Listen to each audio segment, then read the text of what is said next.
Across New York tomorrow, residents will head to the polls to vote on their community's school budgets. Normally, 85% of the spending plans are approved by the voters, but with the economy still in the grips of a recession and many already complaining of high property taxes, there is much concern among education advocates that more budgets than usual will fail. My next guest hopes that will not happen. Tim Kremer is the executive director of the New York State School Boards Association, and he joins me in the studio tonight. Tim, thanks very much. Thank you for having me. You must be a little bit on tenterhooks. A little bit. Yeah.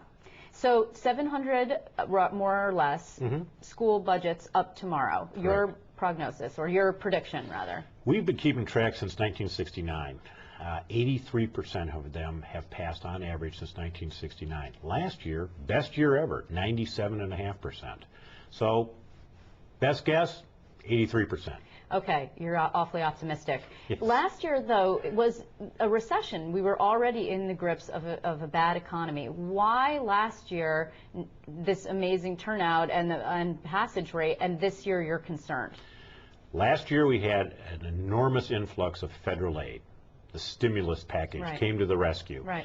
And what ended up happening was that school districts put forward these bare bones budgets, the lowest spending increases, the lowest tax levy increases in a long, long time, and that really saved the day. This year, we also have some federal dollars, not as much, but we have looming over us a proposed budget cut from the state via Governor Patterson, and no state budget in place. So when school districts were putting together their proposals, they had to go with whatever number they had available to them. Best guess they've got is what the governor has proposed. Which is $1.4 billion worth of education cuts, right? That's correct. So the governor today actually probably did you no favors by suggesting that the public would probably be surprised tomorrow by the results, and it would actually serve his purposes if, in fact, some of these went down, because then his whole sort of Cassandra act turns out to be true. Well, I'm hoping that that was just an at the end of a interview kind of comment. It didn't seem like it was something that he had planned to talk about from what I saw. So I'm hoping on Wednesday I can call him up and say, with all due respect, sir, you were wrong. Right. Well, but it would be difficult. I mean, if people see the governor's comment and then they think, I mean, that sort of puts a little bit of cold water on the situation, an already bad situation, does it not? Well, I sure hope that people aren't looking to Albany as having kind of advice on what you should do about your money or your budget or spending. You know, we have so many moving parts here. We have the proposed cut from the governor. We have no budget in place. We don't have the same kind of federal dollars that we had last year. We have this looming recession that still hangs over all of us. We have layoffs. We've had talk about using reserves. We've had concessions at the bargaining table. There are just so many moving parts. And when we have to go forward for a vote, nobody else has to do this. We have to go forward with a vote and paste it out there for people to see. It really does play a very stark illustration of what's going on in our economy. So tell me, we've seen budgets, some school budgets have gone down in the past. It's not out of the realm of possibility. We've seen it. Schools don't close down. So what happens if a budget, if a slew of them, or any percentage of them, what mechanically happens when they fail? If any one goes down tomorrow on May 18th, then the school officials have two options. They can either go straight to a contingency budget, or they can put it up for a revote. The revote will take place on June 15th. Right. If they lose on June 15th, they absolutely have to go to a contingency budget.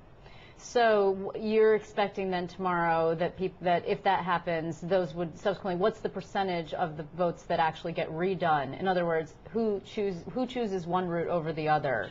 Most go back for a second vote. They do. Typically what they'll do is revise the budget. There was something that came out of the response they got to the first vote. They learned their lesson. Here's something that's not going to sell, and if we can make these kind of adjustments, we can pass this. A lot of times, what we have found is, unfortunately, voter apathy has taken place. People haven't showed up at the polls.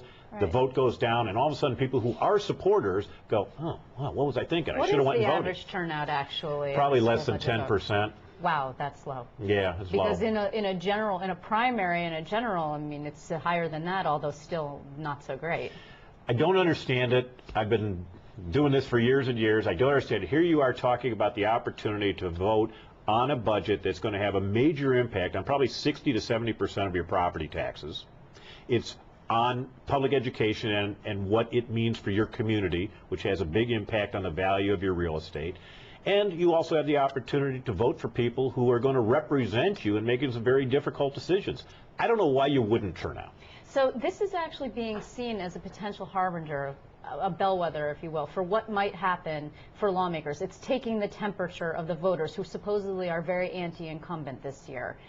Are you guys seeing it that way too? I know that there are some people who are closely watching this, and in some other states, Kentucky also, these are contests, actual political contests in Kentucky, in Alabama, in Pennsylvania, where there are actual political primaries going on. But this one is more of a grassroots, local kind of thing, really could have the possibility of taking the temperature of where the voters' heads are at. It could. It's not a partisan election. You're not running Republican, Democrat, so take that piece aside.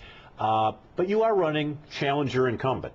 And in many cases, there is a contested race, maybe a pretty hotly contested race. But in a lot of school districts, we actually will have only incumbents running or only challengers running, 3 people running for 3 seats. But you are going to have certain races that are going to be pretty hot. I don't know if it's going to be a harbinger for what's going to happen in those partisan races that might take place later. But if the budgets themselves, for example, in other words, an anger that manifests, even if not in the races that pits one school board member against a challenger, but the budget itself, if people say, you know what, I'm furious about my school property taxes. We have the highest in the nation percentage of property taxes in New York, and finally people take into their own hands, we're mad as heck, and we're not going to take it anymore. I mean, are you expecting to see that kind of thing? Well, we've heard these kind of things all the time. I don't want to sound, flippant or anything of that nature or presumptuous, but we've heard those kind of opposition statements before. Yes, indeed, they're very visible this year with Tea Party activities and all sorts of things like that.